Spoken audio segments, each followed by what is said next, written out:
Sa ating lagay ng panahon, may mga pag-ulan sa ilang lugar sa Luzon, Visayas at Mindanao ngayong araw dahil sa dalawang weather systems. Makakaranas ng pag-ulan ang Caraga, Davao Region, Soxargen, Eastern Samar, Leyte, Southern Leyte, Camiguin, Misamis Oriental at Bukidnon dahil sa shear line.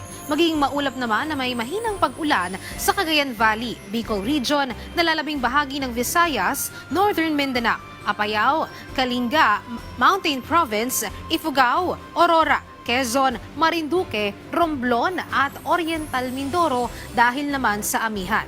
Amihan din ang sanhi ng kalat-kalat na pag-ulan sa Metro Manila at nalalabing bahagi ng bansa. Samantala, halos wala ng epekto sa bansa ang dating bagyong Ada na naging low pressure area na lamang na namataan ng Pag-asa sa layong 685 kilometers silangan ng Davao City.